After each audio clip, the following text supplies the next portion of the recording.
So just recapping what we've done, we pulled that API call out into a separate TS file that we can call anytime we need to. And so we're making the call over here. In order to do that, we needed to have the parameters, right? We set up some try and catch, which again, the try is the code that's being executed. The catch is what happens if we get an error sometime in this code. Then if the error is on this line, it jumps right down to the catch. And it tells us what the error was so we can do something with it. So in this case, we're just going to print out to the console so we can see what the error was. And so that's pretty standard. We want to use error handling in our code. As we try things that have the potential to break, then it'll break, but it'll break in a nice way instead of just crashing out, right? And so then once we've got this call set up, in the project list, we go use that instead. So we're still creating a little function here that we're going to call. So this load projects is the function we're creating, and then we call it down here. But as part of that, what we're going to do is fetch the projects, which is the call we've made from the other projects API right here, is how it knows what that is. And we pass it in the page size, page num, selected categories. It goes, makes the call, grabs that data, returns it, and then does everything else the same that what we did. It sets the projects into the projects template, right? What that looks like in the data or from the data, and sets the total page so we know how many pages we want to print out. And if we get an error in here, then we have a catch to handle that. And we put in this little functionality to have the ability to see when it's loading, if there's an error, so that we can print out those messages to the user. So let's see if this thing works. So I'm going to open up the split terminals again. I'll CD into my backend folder, and then CD into my water project.api folder. And then once I'm in there, I can do a .NET watch run, which will load up the back end. And then here on the front end, I can say CD into the front end folder. And then I can say npm run dev. I guess I had to wait till this is done. All right. So once this is done, then I can say npm run dev, and I can click on this button here, which will, notice I get a error, failed to fetch. So now instead of not just having it be blank, I'm getting an error that says it failed to fetch. So why did it fail to fetch? That's the question. And I don't know if I know the answer right off the bat. So let's look and see what we might have done incorrectly. Now, I guess the first thing, here we go. Port 3000 is in use. I'm trying another one. Now, how port 3000 is in use, I have no idea, because this is the first time I've run anything today on this machine. So that's a little bit confusing to me. So how do we solve that error? This was not in my notes, by the way. Well, the easiest thing to start with is to just close that port and then try again. So close that session and run again, but it's still getting the port 3000 is tied up. And so what we can do, if we're on Windows, we would type netstat anno and then bar find str and then 3000, and it says the PID of this process is 56972. So then I can run a task kill whatever is running on PID and then 56972 /f, which will go, could not be terminated. Interesting. If you're on you're probably not getting this error, by the way.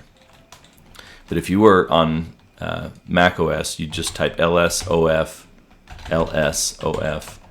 hyphen I and 3000. And all these commands are just trying to say what's the process that's running there. Now that's not going to do anything for me because I'm not on a Mac. But then we say kill 9 and then whatever the number is that came up, just like came up here for us. So we've got an issue here, but this is good to point out. I don't know what is using port 3000, but obviously something on my machine is that it doesn't want me to terminate. So I could restart the machine, but that would not reflect well in the video as I suddenly am gone. So I'm just going to change the port. Do you remember where we do that?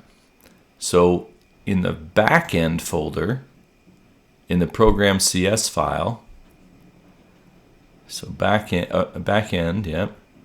And in my program CS file, I'm currently saying, hey, anything with origins of 3000 is okay. Well, I can say, let's use 3001 instead. I save that, which will update my server. It's going to restart. And then back over here, I can say npm run dev. And we'll see now, if it runs on 3000. Let's try this one. Well, that was a little bit anticlimactic, huh? You never know in these videos what's going to happen. So error failed to fetch. It's still, so where does that error come into play? Let's look at that. So error failed to fetch. Where are we seeing that? Is that here anywhere on this side? I suppose it could be here, right? Let's look on this side. So this says failed to fetch projects. I don't think that's the error message we were getting, right? Error failed to fetch. So it says error, so it must be this. If we look at the way it's formatted here, we print out here, error, and then whatever the error message is, which is it failed to fetch. So what I'm going to do to test this out, this was not in the plans, by the way, is make sure that that route is working. And so if I come out and look at this link, and if I control click on it or command click on it, of course it's not going to work at first because it's passing in blank parameters. But I can come in here and say the page size, let's just say is 5. The page num, let's just say is 1. And the selected categories, let's just leave that off for now. And I've got an error somewhere. Oh, I have to have an ampersand between those two.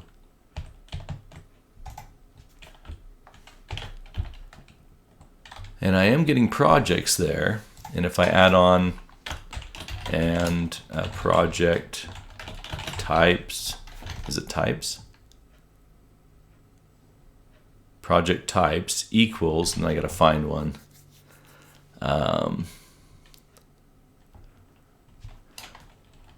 So I know sand dam is one because it's the one that only has one response. And so if I type in here sand, but then I got to remember what is the character? Let me look quick. What is the character for a space in a URL? I have to remind myself of what it is.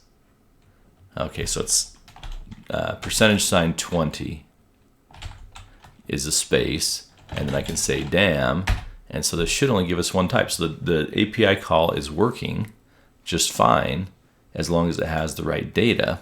And so how do I know if it has the right data? Now, when something's not loading, by the way, I should have done this in the first place. One of the best things we can do is to right-click and inspect and see on the console. And what is it saying? It's been blocked by the CORS request. And if there's a bunch of error messages there, I like to refresh and start over, but it's getting the very first error, which is giving us trouble, is the CORS policy. Well, I just realized I told you if we ever get a CORS problem, shut the thing down. Let's try it again. .NET watch run. And then we'll do the same thing here. Shut this one down. npm run dev.